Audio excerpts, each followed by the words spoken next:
Hello les amis, j'espère que vous allez bien. Je fais une nouvelle vidéo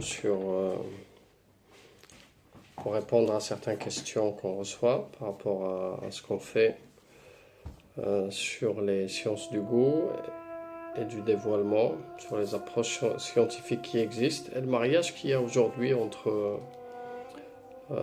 ces différentes sciences, ces différentes disciplines.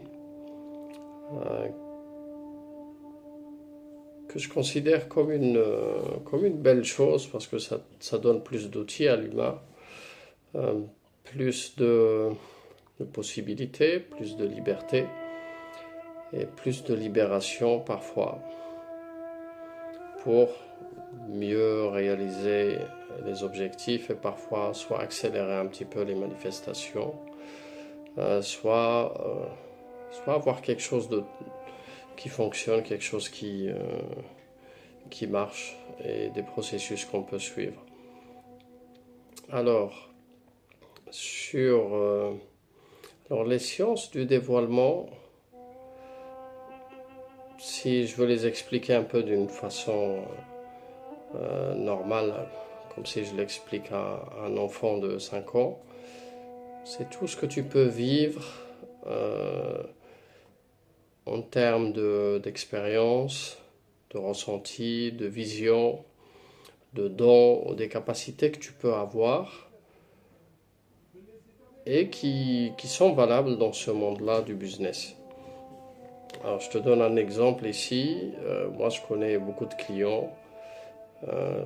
Parfois, quand il y a un problème ou quand ils bloquent quelque part, eh ben, ils font une vision. Ils utilisent certaines méditations, certains mantras ou certaines formes de respiration. Peu importe la pratique, eh ben, ils ont soit une vision pendant leur sommeil, soit des fois, ils font des visions, ce qu'on appelle comme des rêves lucides en fait. Il est posé et d'un seul coup, tu le vois, c'est comme s'il est parti quelque part et revenu.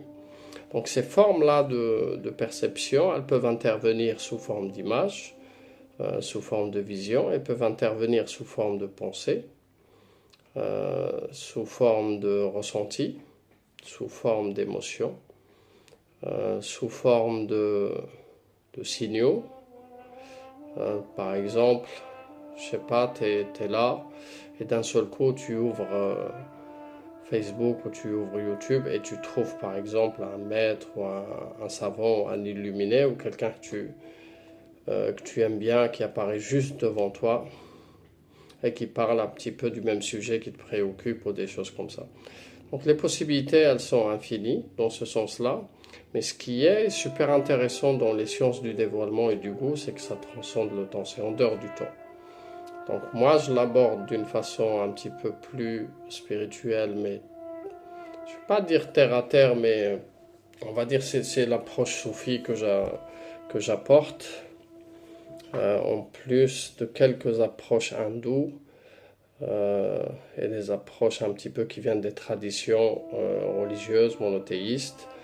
Je fais partie d'un courant en fait qui pense et qui voit que tout est un, que toutes les religions qui existent, ils ont un fond qui est une vérité, et que ces savoirs d'origine, soit ils ont été falsifiés, soit ils ont été modifiés avec le temps, et il y a eu les illusions, il y a eu les mensonges, il y a eu ce que j'appelle des versions parallèles qui sont venues pour soit remettre en cause, soit distraire ou divertir ou t'éloigner un petit peu de ces sciences-là pour que ça fonctionne. Mais en tout cas, dans tous ces savoirs-là, dans toutes ces traditions-là, il y a une forme de connaissance de soi. Peu importe. Aujourd'hui, on assiste par exemple à l'intégration de l'human design, même si les gens ne savent pas comment ça a été canalisé, quelles sont les sciences utilisées, même si la science, elle ne valide pas entièrement encore ce processus-là, et c'est tout à fait normal parce que c'est sujet à plusieurs interprétations, mais les gens utilisent. Vous voyez un petit peu. Vous voyez un petit peu dans les courants un petit peu de l'Est, on a Vadim Zeland. Pareil, moi je cite ces exemples-là, mais je peux vous citer plein d'exemples. Je vais en profiter pour répondre à une question. Est-ce que moi, j'avais conscience qu'on n'était pas tout seul dans ce monde depuis tout petit. Alors moi, depuis très très petit, je faisais des cauchemars la nuit, je faisais des visions, je voyais des choses et je sursautais.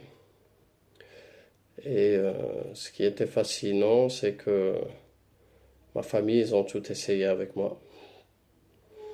Et, euh, et mon frère me guérissait avec de la musique. Il utilisait un instrument à cordes. Et quand il me chantait certaines chansons, et ben ça m'apaisait, ça me guérissait.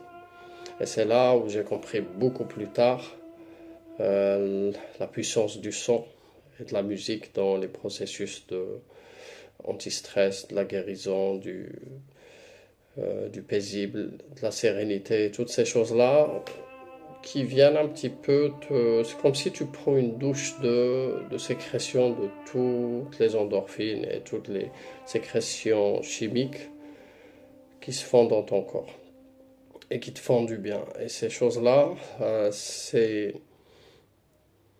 sécrétions-là, ben, on en a besoin. Nous, par exemple, dans le flow, on explique, par exemple, la dopamine, tous ces hormones du bonheur qui interviennent, tu vois, dans un processus de flow, quand tu rentres dans un état de flow. Et forcément, ces hormones-là ou ces sécrétions neuronales et ces connexions un petit peu qui câblent un petit peu tout ton être, eh ben, elles aiment bien se répéter.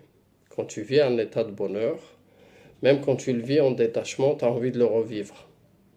En fait, c'est même pas que toi, c'est que eux aussi, ils veulent aussi se répéter. Tu vois, parce que tout veut exister dans ce monde. Parce que si tu vois, par exemple, la dopamine comme une matière à l'extérieur de toi, en fait, elle se fait à l'intérieur de toi, mais comme une entité à part.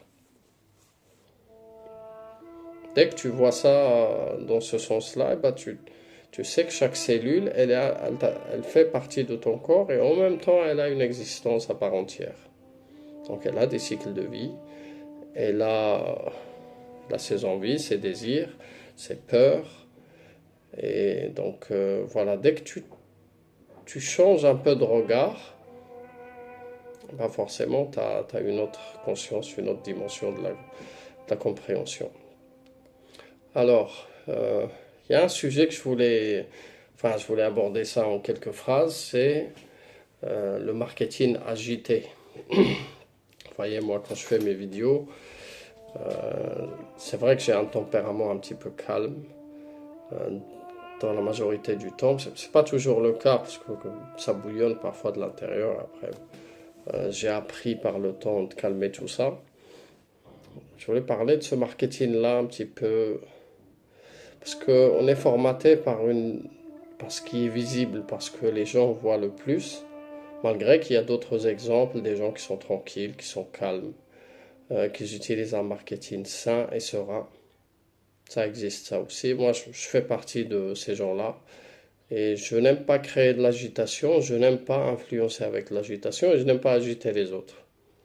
Donc, pour plusieurs raisons. Parmi les raisons principales, c'est que je tiens à mon état paisible et je tiens à mon état de bien-être.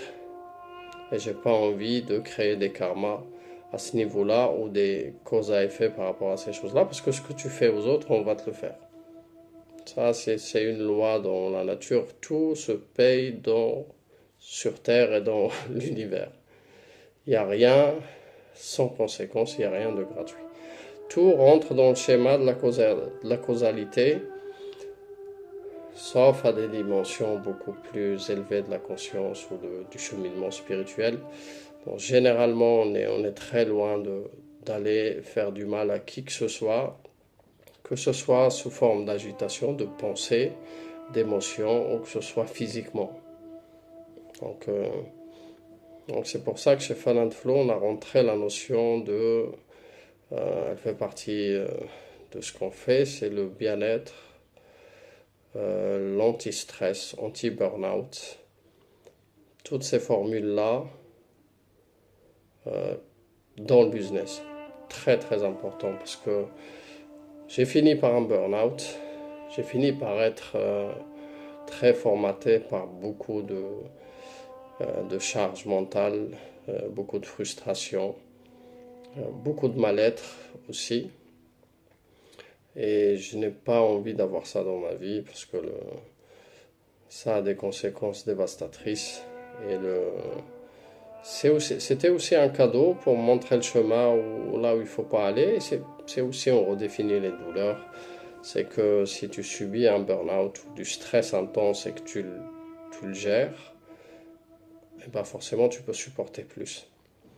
Et le danger avec des business qui sont très stressants, et ben ça te pousse toujours vers plus de stress. Et vu que tu commences parfois tu gères, et parfois tu vois que ça fonctionne, ben tu viens à mettre de la création du stress dans ta vie. Et ce stress-là n'est pas très bénéfique pour le corps. En fait, il faut des phases de stress courtes, mais si tu rentres et tu sors, c'est bien. Mais si tu restes tout le temps dans cet état-là d'agitation constante, eh ben, ton être, il le paye. Alors, pour revenir un petit peu aux sciences du dévoilement, donc je finis un petit peu sur cette question-là je crois que c'est Corinne qui l'a posée. Il faut être patient avec moi, parce que souvent les pépites, je les partage pour les gens qui sont patients, pour les gens qui ne sont pas agités, et pour les gens qui sont choisis pour ce genre de savoir. Crois pas que c'est toi qui viens, c'est par toi-même que tu fais les choses. C'est que souvent, beaucoup de choses, elles viennent sous forme de cadeaux. Sauf ces cadeaux-là, par manque de patience ou par agitation, bah, tu te prives un peu de ces bénéfices-là. Tu vois, moi, souvent, ceux qui patientent avec moi, ou ceux qui patientent en général sur des contenus lents, sur des contenus bénéfiques, sur des contenus de valeur, eh ben, c'est bénéfique pour eux, ça leur fait du bien, ça leur apporte des savoirs, des connaissances, ça les aide dans leur vie et surtout ça leur fait beaucoup de bien.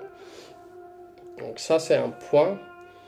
Le souci avec beaucoup de contenu, c'est que ça crée des formes d'agitation et surtout des formes de réaction, action-réaction. Ça c'est un état nerveux qui se transforme juste en des distractions, dans des actions-réactions. C'est que tout ce que tu fais, c'est que par réaction.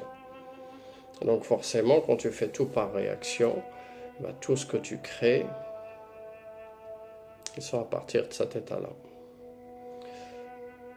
Et c'est pour ça qu'il y a beaucoup de gens qui n'ont pas beaucoup de résultats, parce que tu ne peux pas être en réaction permanente et réaliser tes objectifs initiaux. C'est impossible. Parce que la réaction, elle te mène vers d'autres schémas, d'autres objectifs, et ça se concrétise. Donc forcément, parfois c'est trop loin, parfois c'est du vent, parfois c'est que de la distraction. Sans parler des états émotionnels et tout ça que tu vas vivre intensément par rapport à ça, et qui vont chercher à se répéter. La psyché humaine, elle est très très complexe. Les psychologues, ils te disent que tout cherche à se répéter. La souffrance, elle cherche à se répéter. Les douleurs, elles cherchent à se répéter. Les schémas psychologiques cherchent à se répéter. Les croyances aussi, elles se manifestent. Et plus on a ces choses-là, plus le désapprentissage, il devient très très compliqué. Sauf quand tu as les clés en une fraction de seconde, tu changes tout. Alors autre chose aussi, c'est qu'après, je faisais des rêves prémonitoires. Et ça, beaucoup d'enfants, ils ont ça. Et beaucoup de gens, ils ont plein de dons. C'est juste qu'ils ne prennent pas le temps de les découvrir. Alors, d'une façon simple, tous les secrets sont logés dans ton cœur. Et ton cœur, il est voilé par des ténèbres et des lumières. Donc c'est des couches, comme des cercles. Ton cœur, c'est le point. Il y a des univers entiers à l'intérieur. Et chaque couche, c'est entouré de spiritualité, de lumière, qui vient te donner des perceptions, des ressentis, te ressourcer, qui te font du bien. Et des ténèbres qui viennent te voiler, te bloquer et te créer des états de contraction. Dans le cœur, plus tu libères, alors libérer de quoi? Libérer de toutes ces énergies-là qui sont sombres. J'entends par énergie sombre tout ce qui est tout ce qui est envie, jalousie, haine, colère, pessimisme, frustration, en fait tout ce panel-là qui vient un petit peu cacher ton cœur, comme si ton cœur il est voilé, en fait il est caché par un truc sombre qui ne laisse pas ces lumières du cœur se émerger en fait. Et de l'autre partie, plus tu libères, plus ton cœur il se dévoile, et ben plus tu as ces secrets-là, et plus tu te connectes à des mondes, plus tu te connectes à des sources d'énergie, des sources d'inspiration, des sources de lumière, des sources d'idées beaucoup plus profondes, beaucoup plus bénéfiques pour tout ton être. Alors moi je faisais des rêves prémonitoires, ça m'a toujours interpellé. Le sujet du rêve, j'ai commencé à travailler très tôt dessus parce que je voulais comprendre. Il y a une bonne période de ma vie où je cherchais la compréhension. Aujourd'hui, je cherche moins de compréhension, mais juste de continuer mon chemin. Il y a une histoire du russe, par exemple pour les enfants, il y a les enfants indigo par exemple, ceux qui sont nés dans les années 90 ou à partir des années 70. Il y a une génération d'enfants qui sont venus sur Terre. Dans le langage spirituel ou chez les soufis, on appelle ça des âmes très anciennes qui se rappellent un petit peu de tout ce qu'ils ont vécu dans les vies antérieures, dans les vies parfois sur des planètes et tout ça. Il y a le russe qui a raconté en détail tout ce qui s'est passé sur la planète Mars, les gens qui vivaient là-bas et toute l'explosion parce qu'ils ont utilisé des énergies qui étaient plus puissantes. Alors du coup, ça a tout détruit sur la planète Mars. Il y a même certains prophètes, ils en ont parlé, ils étaient là-haut, qui gouvernaient les 7 cieux, les 7 terres. Bon, bref, plein de choses. Il y a aussi dans la Bhagavad Gita, j'arrive pas à le prononcer, et ben, il parlait aussi il y a 18 000 ans d'une explosion sur Terre. Donc tous ces savoirs-là, ils ont une histoire dans le monde visible et dans le monde invisible. C'est ce qui a été transcrit, c'est ce qui a été gravé sur des grottes, sur des pierres, ces messages-là, ces codes. Ce n'est pas pour rien que l'être humain, il dessinait sa femme, il dessinait son quotidien, il te dessinait aussi des anges, des soucoupes volantes, c'est pas pour rien. Donc tout était réel et que ça existait. Et par rapport à l'âme, il n'y a pas de passé et de futur et de présent. L'âme, elle est en dehors du temps, comme le divin. Et là, on arrive un petit peu aux croyances, parce que les croyances, le problème avec les croyances, c'est que c'est très complexe. Ça fait comme des croix. Dans les significations, la signification des croyances dans d'autres langues, ça, c'est de la complexité en fait. Parce que ça touche des sciences de la croyance, de la foi. Les sciences, on appelle ça soit de la métaphysique, ensuite il y a la philo qui est venue se greffer un peu là-dessus pour répondre sur des questions religieuses. Aujourd'hui, on assiste un petit peu à l'intégration de la conscience dans pas mal de sciences, surtout les sciences nouvelles, comme la physique quantique, les théories des cordes, l'épigénétique, le transgénérationnel, les systémies,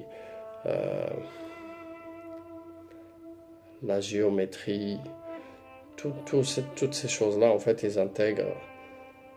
Ils nous donnent un petit peu plus de lumière et plus de cohérence dans la compréhension de tout le monde humain qui nous entoure, qui est à l'extérieur, qui est surtout à l'intérieur de nous, et tous ces champs quantiques, ces champs énergétiques qui sont chez nous et qui sont en interaction par rapport à tout ce qui existe, de la petite particule jusqu'aux grandes étoiles, grands espaces et toute la galaxie, quoi. Alors, donc on a parlé donc des visions comme source. Quand tu commences à considérer que le rêve c'est aussi une réalité, que le monde de l'imagination c'est aussi une réalité, et ce sont des rêves dans des rêves. C'est même cette vie-là, c'est un rêve dans un grand rêve. Et que même la vérité, c'est un rêve dans d'autres vérités. Et ainsi de suite. Ça peut être un peu complexe, mais si tu t'entraînes un peu, à être ouvert, à ne pas refuter tout ce que tu n'as jamais entendu, à ne pas refuter tout ce que tu ne sais pas. Prends ce que tu veux et ce que tu peux comprendre, c'est tout. Et surtout ce que tu peux ressentir aussi, parfois, parce qu'aujourd'hui, on a plein de choses qui se passent. Et aussi, je rajoute aussi que le Russe, il avait dit un truc passionnant, c'est qu'il disait qu'il est descendu sur Terre pour une mission très précise et qu'il avait un ami qui habitait dans les triangles de Bermude et qui voulait le rentrer. Et ça, cet enfant-là, après, on n'a plus entendu parler de lui. Il faut dire aussi que les gens, surtout les enfants qui ont des dons et tout ça, ils sont très très convoités. Et il y a plein de gens dans les pouvoirs et tout ça qui les recherchent activement. Et voilà pour les sciences du dévoilement et les sciences du goût. D'une façon globale, on va dire. Ensuite, on va arriver à cette dimension de soi, ou ce soi-là, ce fameux soi. Par exemple, dans le flow, on dit que là où le soi il disparaît, où tu as l'impression que ton soi, ton jeu, il disparaît. Alors, de quel soi on parle? Ça, c'est une belle question à aller contempler là-dessus. Parce que en réalité, est-ce que nous, on est notre corps? Est-ce qu'on est notre cerveau? Est-ce que on est nos cellules? Est-ce que c'est le cœur? On est quoi en réalité? On n'est rien de tout ça. Mais à la fois, ces choses-là, elles sont dans notre carcasse, elles sont là. Et nous, on est une pure conscience. C'est pour ça que dans certains mantras, dans la voie directe, la voie de Ramana Maharshi et tout ça, il parlait beaucoup de pure conscience ayam. On avait testé ce mantra-là, il était très très puissant. Très puissant. Donc on le faisait dans les exercices de la voie du cœur. Il suffit de poser ta main ici, diriger l'attention de ce chakra-là vers ce chakra-là, où tu le fais par rapport à ton cœur, et juste essaye d'être. Et tu observes tout ce qui se passe, tout ce qui défile, que ce soit idées, émotions et tout ça. Et il y a des choses qui se passent. Moi, par exemple, cet exercice-là, plus je le faisais en écoutant les satsang, ben, une fois, il y a quelque chose qui a cramé ici. J'avais l'impression que ma main est brûlée en fait, sans que je me rende compte. J'étais juste là en train d'écouter, j'avais posé ma main ici, et ça m'a... À un moment, je fais comme ça, j'ai dit mince, qu'est-ce qui se passe? Et c'est là où il y avait quelque chose qui brûlait, quelque chose qui se libérait chez moi. Et parfois, tu peux vivre plein de... Les signaux ici, c'est quand tu vis des expériences spirituelles, ou des sauts de conscience. Soit tu vas commencer à bâiller, tu sens un état de fatigue, soit tu t'endors. Ça m'arrive souvent quand parfois je lis certaines lectures où je suis avec certains maîtres, ben j'ai un état très lourd après, où je dors après. Ça m'arrive souvent. Et souvent quand je dors, ben, je vais faire certaines visions, je vais voir soit le maître, soit euh, certaines, certaines choses en fait, des voix, ou certains enseignements qui viennent. Euh, donc voilà ce qu'on peut dire en fait, c'est quelque chose de très familier qui existe chez tous les gens, c'est comme les gens qui guérissent, qui ont des dons depuis des générations.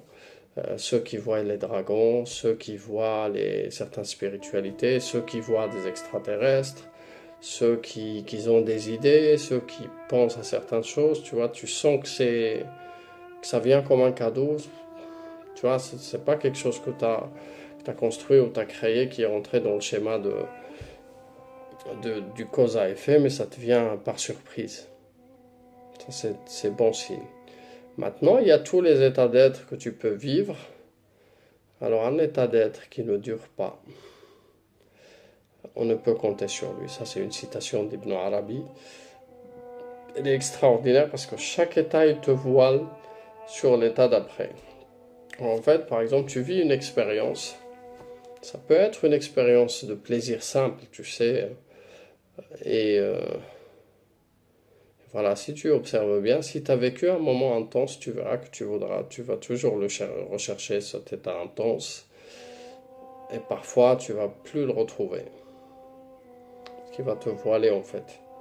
Parce que tout est passager et rien ne se répète tel quel. Tu vois, c'est comme les ondes, les vagues, elles ne se ressemblent pas, mais ils se répètent. Alors qu'est-ce qui se répète en réalité? C'est pour ça que dans les physiques et tout ça, on parle de vibration, on parle de fréquence, on parle d'énergie. C'est pas pour rien. Vous voyez un petit peu, parce que la parole, l'action, ça c'est la fin de tout le processus. Mais en amont, il y a eu soit des voix, soit des images, il y a eu des choses qui se sont formulées à partir de certaines expériences. Alors, autre chose aussi qu'on voit dans la spiritualité, en fait, ce qu'on intègre dans Fan and Flow, c'est construire ce qu'on appelle des êtres de sens, des êtres qui cheminent dans les univers et dans les mondes et qui comprennent profondément l'humain et tout ce qui se joue autour de l'humanité. Tout ce qu'il y a. Donc tu as une compréhension beaucoup plus profonde et tu as une connaissance beaucoup plus profonde et tu as surtout des sagesses. Parce que la sagesse, elle est au-dessus de la connaissance, elle est au-dessus de la philosophie en fait. Ou bien la philosophie, c'est de la sagesse dans les explications, chez les Grecs.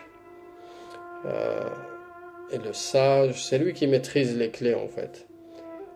Et donc on est un peu dans ce monde-là de construire des humains de sens. Tu peux avoir une quête comme tu peux ne pas avoir une quête. C'est pas important la quête. En tout cas, c'est ta nature, c'est ton essence. La conscience, elle veut ça. Et ces gens-là, leur temps terrestre, il est différent. Leur monde est différent. Leurs expériences sont différentes. Parce qu'ils ont un niveau de conscience beaucoup plus élevé. Alors, le niveau de conscience, ça se fait sur plusieurs niveaux. Hein. Tu peux avoir des consciences du corps, des consciences du cerveau, rentrer dans des consciences plus profondes, ce qu'on appelle le cerveau subtil, le cerveau interne, le cerveau invisible, ou le cerveau créateur, l'architecte de tout ça. Tu vois, celui qui a été créé en premier, le premier cerveau créé.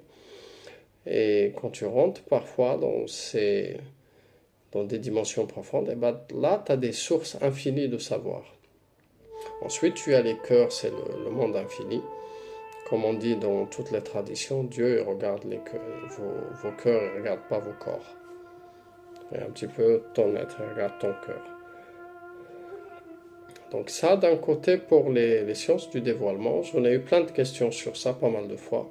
Parce que parfois, quand je répondais dans des commentaires, ou je répondais à certaines questions, ou dans certaines discussions, les gens ne comprenaient pas en fait ces sciences du dévoilement et ces sciences du goût qu'on intègre un petit peu. Alors le flow ici, pourquoi le flow dans Fan and Flow?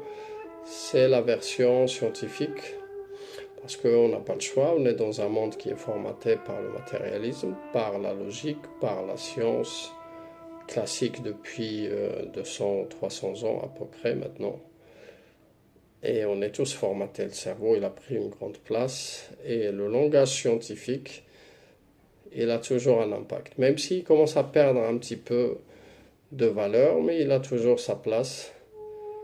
Et les gens, regardez un petit peu tout ce qui est intelligence artificielle, tout ce qui est neurosciences, les gens, ils adorent ça. Ensuite, parce que c'est aussi utilisé pour hacker les cerveaux et pour manipuler et tout ça, donc c'est facile. Quand ton cerveau, il croit que c'est lui le maître, et les autres, ils s'attaquent à lui. Donc forcément, ils te font vivre des hypnoses, des états de somnolence. C'est normal pour te manipuler. C'est important. Alors, donc, voilà pour ces questions-là. Ensuite, il y avait une autre question qui parlait de recevoir, qui parlait un petit peu des gens qui veulent juste recevoir sans donner, ou des gens qui donnent parce qu'ils veulent recevoir. Tu vois, là, c'est un sujet très vaste. On va dire que ce monde-là, il obéit déjà à certaines lois de cause à effet. Ça veut dire, tu fais ça, tu as ça, tu fais ça, tu as ça.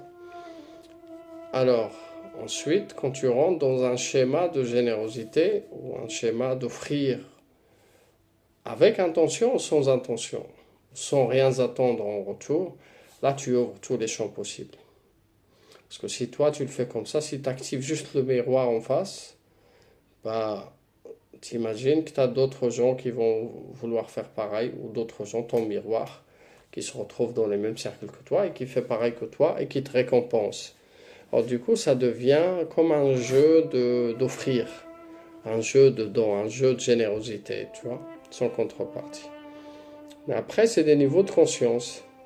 Et chacun, il est voilé quelque part, chacun, il est conditionné quelque part. C'est vrai que ici, je ne veux pas généraliser, mais t'en as beaucoup, il y a cette forme de radinerie ou cette forme-là de je veux juste prendre. Parce qu'ils ne comprennent pas en fait la loi des résultats et du recevoir. C'est pour ça qu'ils le font de cette façon-là. Mais une fois qu'ils vont avoir conscience que plus tu vas offrir, plus tu vas recevoir, et qu'il n'y a pas de relation de cause à effet direct, mathématique, 1 plus 1 est égal à 2, mais là tu rentres dans des exponentiels. Tu vois, il suffit d'amplifier un petit peu ces facultés de don, parce que plus tu offres, plus on va te ressourcer pour offrir. Que ce soit l'univers, que ce soit les gens, que ce soit les spiritualités, bah, ils voudront que tu fasses, que ça dure, ils voudront que tu répètes ça. Donc du coup, ils vont toujours te ressourcer. C'est pour ça qu'on dit que les gens de la spiritualité, pas ceux qui utilisent la pauvreté dans la religion. Moi, je parle de spiritualité, je ne parle pas de religion.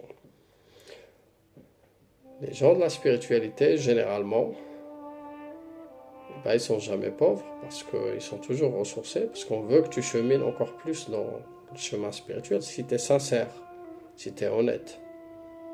Si tu n'es pas ça, ben, tu risques de ne pas avoir d'argent, de manquer. Si tu fais ça juste par quête ou par manque, ben, forcément tu vas recevoir que ça.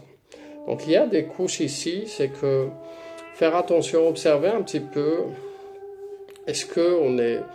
Des questions juste à toi, à toi-même, tu vois, devant le miroir et tu te demandes, ok, est-ce que quand je dis que je donne ou j'offre, est-ce que j'offre vraiment? Vous voyez? Quelle est la dernière fois que tu as offert quelque chose? Avec ou sans intention? Qu'est-ce que je fais au quotidien pour servir et quelles sont mes intentions derrière? Ça, c'est des questions simples. Une fois que tu les poses, ben, tu comprends un peu les conséquences que tu as ou les résultats que tu as. Tu vois, donc souvent, parfois, pas parfois, souvent, en fait, ce qui guide nos actions, ce sont les intentions.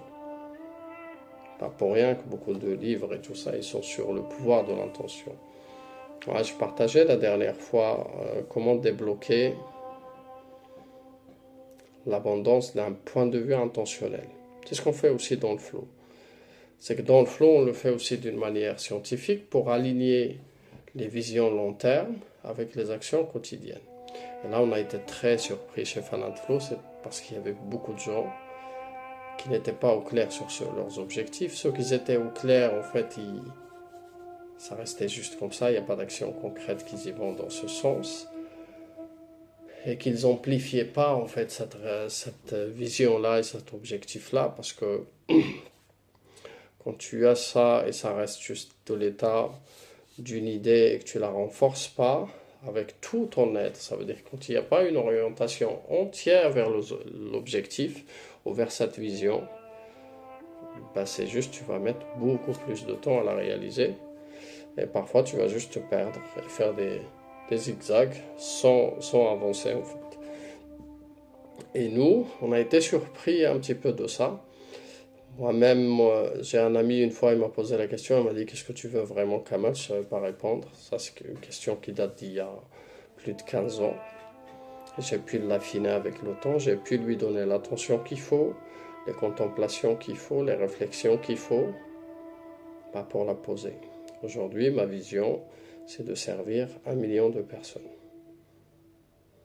Peu importe les moyens, je ne réfléchis pas au processus, je me laisse emporter par le flot de la vie, parce qu'il se présente à moi, et par ce que je fais, et par les feedbacks et ce qui me fait évoluer. Donc ça, c'est la première chose. Deuxième chose, j'aligne mes actions quotidiennes à cette vision long terme. C'est un travail dessus. Et là, il y a des questions d'alignement, donc forcément, on a segmenté un petit peu tout ça. On a essayé d'aligner la vision avec les actions, on a essayé d'aligner les systèmes avec la vision, on a essayé d'aligner les stratégies avec la vision, on a essayé d'aligner le marketing avec la vision. On a essayé, enfin, c'est pas qu'on a essayé, c'est tout ce qu'on met en place sur Fan & Flow. On y travaille dessus toutes les semaines. Il y a des cas concrets et un suivi. Souvent, ici, ce cadeau-là, beaucoup n'en profitent pas. Parfois, je le partage gratuitement, mais beaucoup ne font pas. Beaucoup de gens, ils restent sur le stade de soit ils refutent ou ils rejettent ce qu'ils écoutent ou ils n'y croient pas. Donc, il y a ce stade-là. Ensuite, ceux qui voient l'intérêt, eh ben, ils restent bloqués sur ce passage à l'action. Et ceux qui passent à l'action, il y a ceux qui vont passer à l'action tout avec leurs orientations personnelles, leurs égos, en croyant qu'ils sont mieux que nous. Tu vois, on a tous ça. Quand le disciple il croit qu'il est toujours meilleur que le maître. C'est faux, et ça, c'est pas la faute des coachs en fait. Quand tu prends tous les coachs et leur coaché, le coaché il se croit meilleur que le coach. Parce que tellement on a eu des comportements, on a eu plein de trucs pas sympas, et ben ça nous a créé un petit peu ces doutes, ça nous a créé un petit peu ces épreuves-là.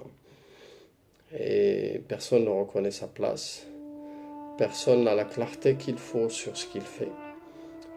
Tous les gens se font manipuler, influencer, en tout cas une bonne partie. Et voilà. Et nous, on est sur des business libres, sur un être humain libre qui sait ce qu'il veut, et en tout cas qui sait, quand il prend une direction, aller se renseigner, aller comprendre et choisir les chemins les plus efficaces et les plus courts, les plus directs, qui peuvent l'amener à ses objectifs. Donc, parfois, il y en a qui font le tour du monde le tour de tous les coachs, le tour de tous les savoirs, le tour de toutes les expertises, le tour de toutes les techniques, le tour de tous les outils. Et au final, ils n'arrivent à rien jusqu'à ce qu'ils comprennent en fait que parfois, une seule chose, une seule stratégie, un seul marketing, très peu d'offres, une seule orientation, une seule vision, aller au fond, c'est ce qui fonctionne le plus. Parce que quand vous voyez tous ceux qui réussissent ou tous ceux qui sont encore là, eh ben, ils sont passés par ces phases-là en fait. Ils nous donnent un signal. Et on vous donne aussi un signal pour, ok, pourquoi refaire les mêmes erreurs? Tu vois? Pourquoi refaire les mêmes erreurs et pourquoi croire que nous, on peut faire alors que d'autres, ils ont échoué? Tu vois? Ça peut être possible, mais dans certains cas. Mais ici, il y a un manque. Parfois, c'est de l'ego. Parfois, c'est croire qu'on sait mieux. En tout cas, s'il y a une chose que la spiritualité apporte, une spiritualité vraie, concrète, normale, naturelle, comme tout, pas de la spiritualité des gens qui dansent à poil et qui font des choses qu'ils ne comprennent pas. Et les schémas des émotions, certaines entités qui viennent jouer avec eux et qui croient que c'est spirituel, non. La spiritualité, il faut du respect en fait pour ces choses-là. Et en fait, tu peux y arriver dans ton cheminement spirituel en utilisant deux choses. Soit le respect, avec les maîtres, en respectant ça, là tu peux y arriver. Par l'honnêteté, la sincérité, tu fais ça entièrement, tu peux y arriver. Ça, c'est la porte du respect, soit c'est la porte de l'amour inconditionnel. C'est ces deux portes-là qui t'amènent. Et forcément, dans ces portes-là, faut que tu sois honnête avec toi-même. Très important. Donc, alors on revient un petit peu sur ce que je disais sur Fan & Flow, sur aligner un petit peu les actions quotidiennes aux visions long terme. Nous, on le fait d'abord d'une façon scientifique, ensuite on intègre le flow ici, parce que le flow, quand tu fais pas attention, comme le focus, tu peux être focus sur les mauvaises choses, ou tu peux avoir un focus mal placé. Si tu fais pas très attention sur les actions qui te rapprochent beaucoup plus vers l'objectif, eh ben c'est juste tu es en train de retarder un peu tes objectifs ou juste en train de vivre des états de bien-être. C'est comme des gens qui font des méditations à longueur de journée, mais il n'y a rien qui change dans leur vie. Ils restent chez eux, ils ne bougent pas, ils font rien. Il y a beaucoup de gens comme ça. C'est sûr et certain, c'est bien. Tu te sens bien, tu es chez toi. J'ai voyagé dans les cieux, dans les terres. Il n'y a pas de... Faut aligner tout ça parce que tous les mondes ils sont liés. Même les mondes de l'imagination, de la vérité, ils sont liés. C'est pareil dans le business, c'est pareil dans la réalité, c'est pareil avec les humains. Alors ici, on rentre dans des dimensions de compréhension, dans des très peu de choses qui génèrent, qui nous rapprochent beaucoup plus de l'objectif. Alors ici, il y a comme une forme de tri sélectif qui se fait. Il y a aussi une forme de... Alors j'ai dit le tri sélectif, il y a aussi une forme de...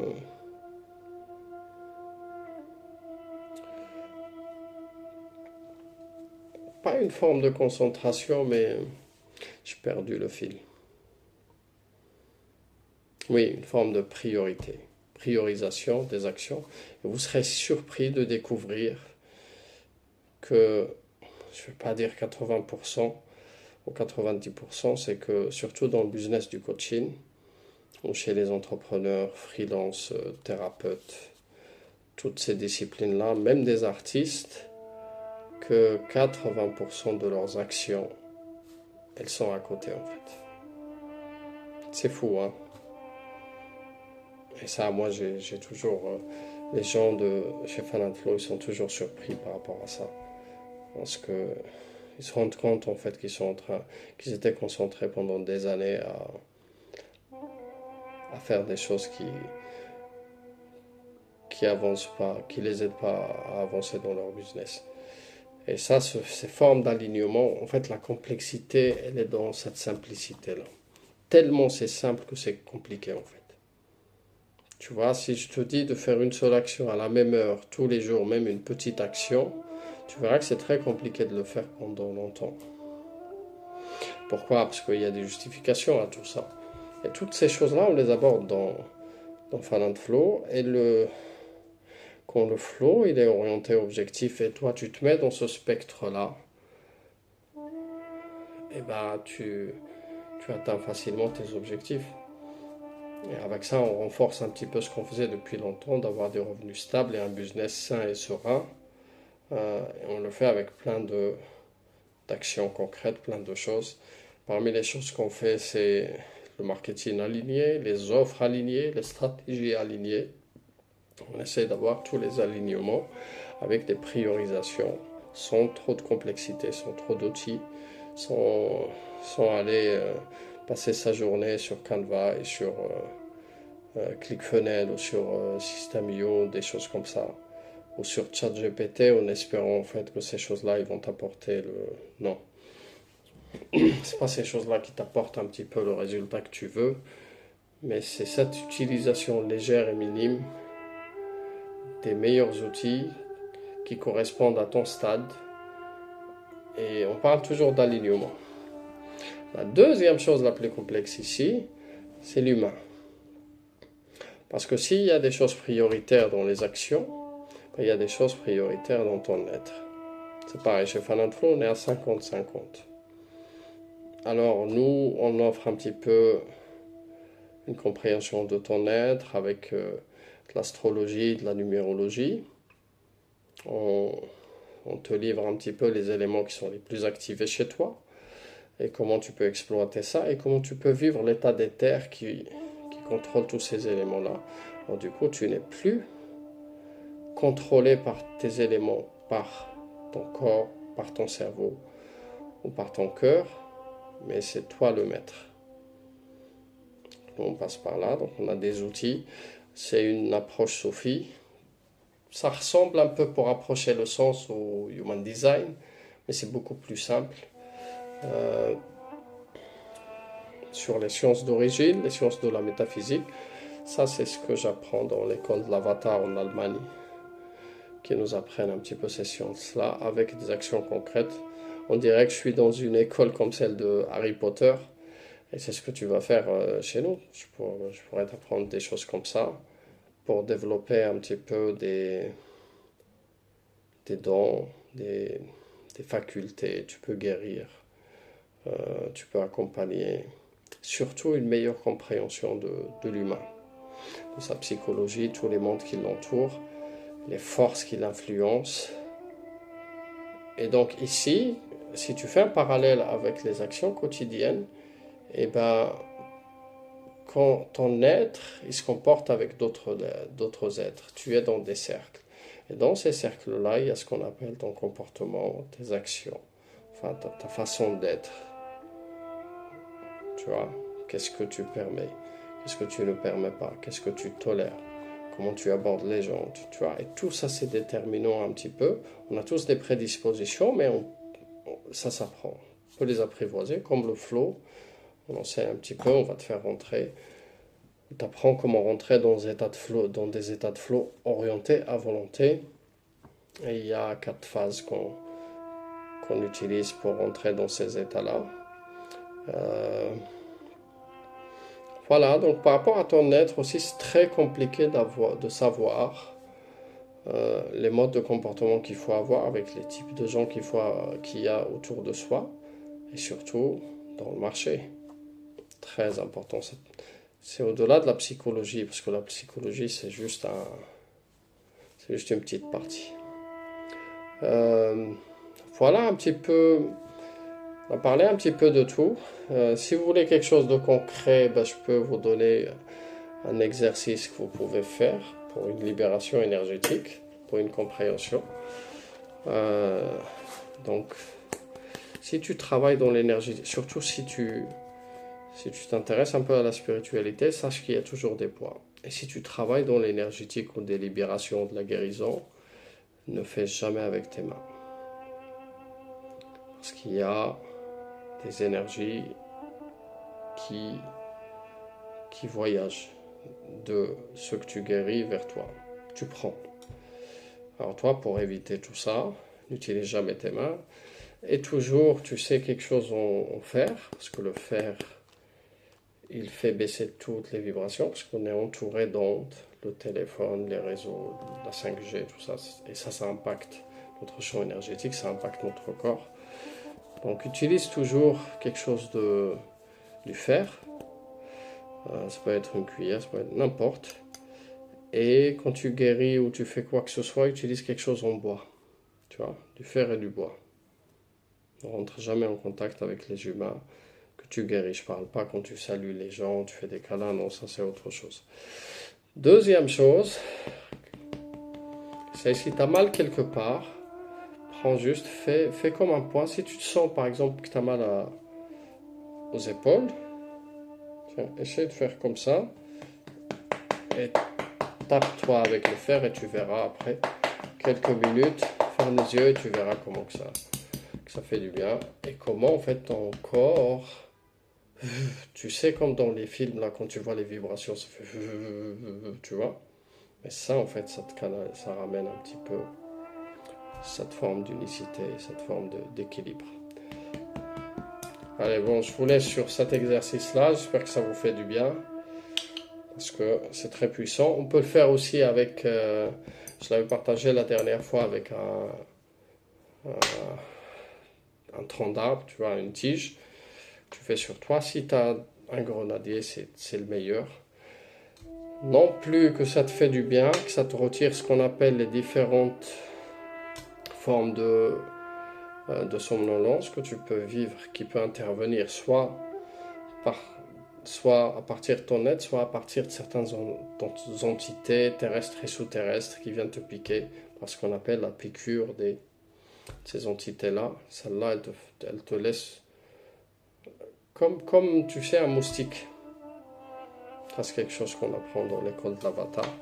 Merci, Majnoul Mohammed. Et merci pour tous les savoirs que tu nous transmets et toutes les autorisations et toute la patience. C'est d'une valeur inestimable. C'est extraordinaire. Et merci, merci infiniment. Salutez les amis.